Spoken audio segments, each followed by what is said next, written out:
Hello, I'm Daniel Kasoy, and today is June 4th, 2024, and this is United 24 Media. Today's headline: another way to strike Russia, legally. The Netherlands has joined the coalition of Western nations that are giving Ukraine the green light to strike within Russian territory, as soon as they deliver that equipment.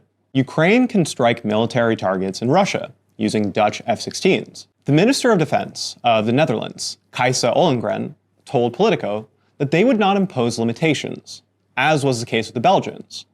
According to her, Ukrainians have the right to strike proven military targets, so as soon as it's in Ukraine, it's up to Ukraine how to use it. Russians struck Dnipro this morning. At least 7 people, including a 1-month-old baby, were injured in this attack. According to the governor of the region, air defense forces intercepted 2 missiles, but the falling debris caused damage to civilian infrastructure. There were reports of fires and damage to homes and 1 hospital. And now, on the topic of Patriots. Christian Freuding, the head of the German-Ukrainian Situation Center, said that he doesn't exclude the scenario where Ukraine can use the air defense systems to shoot down Russian aircraft over Russian territory. According to him, the Patriot systems may be deployed in the Kharkiv region, where they are ideally suited to combat Russian aircraft equipped with glide bombs. They can use them in accordance with international law. We have great confidence the Ukrainians will not only comply, but they will do so with great tactical skill and success. Crimea is becoming a death trap for Kremlin forces, and this is reported by The Economist. The arrival of the ATACMS ballistic missiles, with a range of 300 kilometers, means that Ukraine can reach any target in the temporarily occupied Crimea. Ukrainians already demonstrated the ability to strike Russian warships, famously using the British and French cruise missiles, as well as Ukrainian-made drones. According to a former advisor to the German Defense Ministry, Nico Langer, Ukraine aims to isolate Crimea by pushing Russian air and sea forces away from the southern border, essentially strangling the peninsula as a logistics hub. Now for the situation on the front line.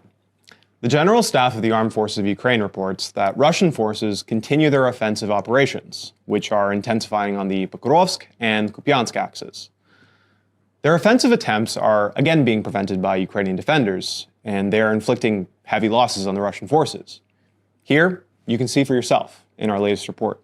This is one of the mornings in the Pokrovsk axis, one of the hottest, according to the General Staff of the Ukrainian Armed Forces. Russia is probably still hoping to capture the entirety of the region.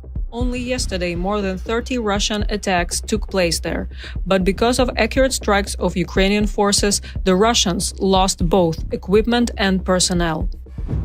Heavy fights continue in the Kupiansk direction.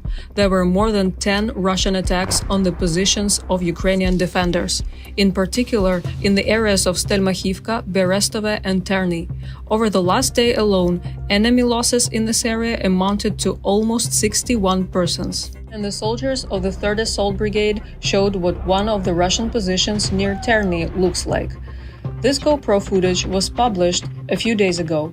The Ukrainian armed forces stormed one of the Russian positions and recaptured them. Almost 100 Russians are killed or wounded in the Siversk direction.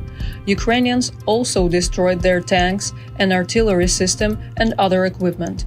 The situation, however, remains highly tense, says the General Staff of the Ukrainian Armed Forces.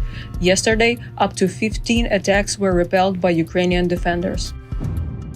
Meanwhile, that's how Vovchansk in the Kharkiv direction looks like. Ukrainian forces are controlling 70% of the city and make Russians pay a high price for attacking. Russia is conducting airstrikes in the north of the region using guided bombs.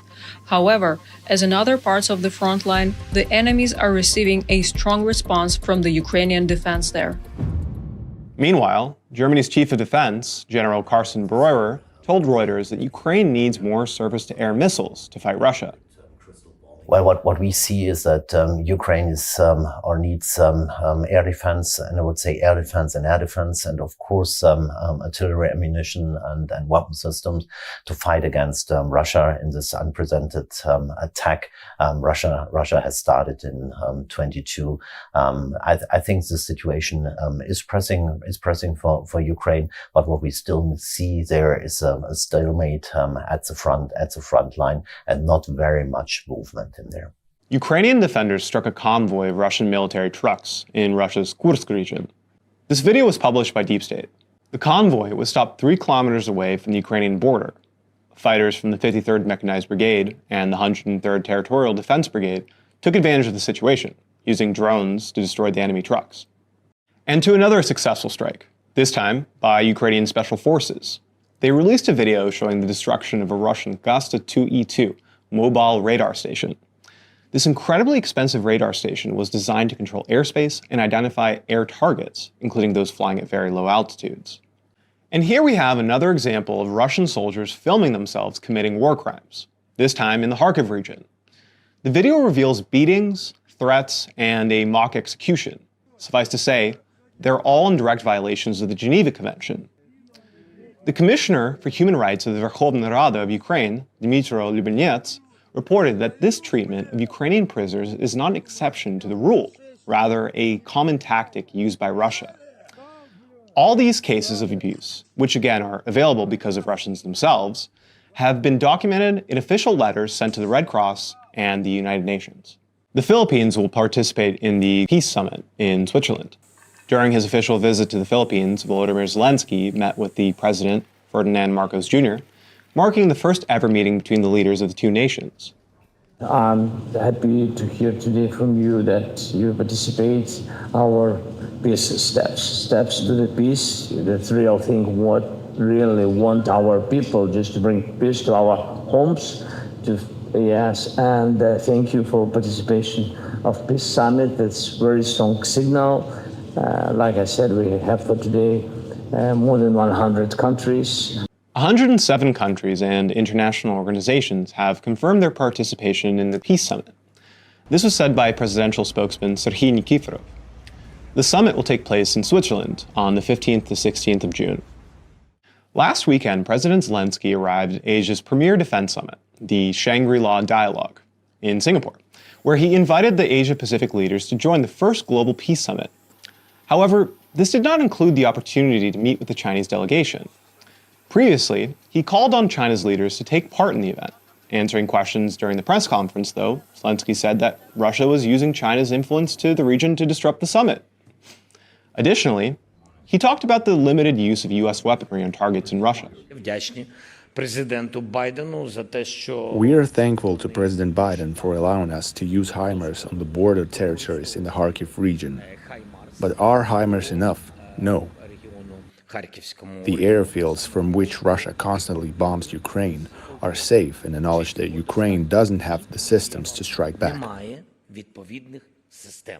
And to lead us off today, we have a video showing Ukrainians taking down a Russian ZALA reconnaissance drone with a first-person view drone. This video was published by a military expert named Serhiy Bezkresnov. We see the Ukrainian FPV catching up with the Russian large-wing drone, after which the communication was lost. Neither the date nor the exact location were disclosed. According to the author of the video, the main challenges are detecting targets, staying within range, and maintaining a clear image. Those are our stories for today. Thank you for watching. See you next time.